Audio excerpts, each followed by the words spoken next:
যারা সম্পর্ক নষ্ট করে তারা জান্নাতে যেতে পারে না। মুস্তাদরাক হাকিমের বিষয়ে হাদিস রয়েছে।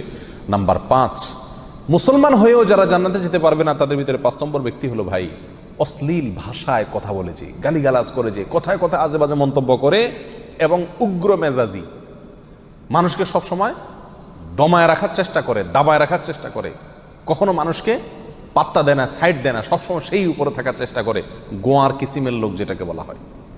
স্পষ্টভাবে হাদিসের ভিতরে এসছে যে এই শ্রেণীর লোক কি করবে না, জান্নাতে যাবে না। সুনান আবু দাউদ এবং অন্যান্য হাদিসের কিতাবে হাদিস রয়েছে।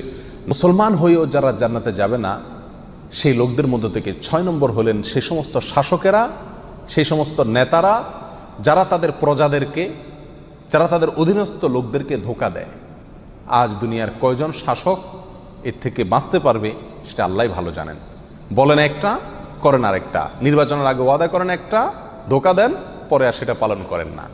তো সে সমস্ত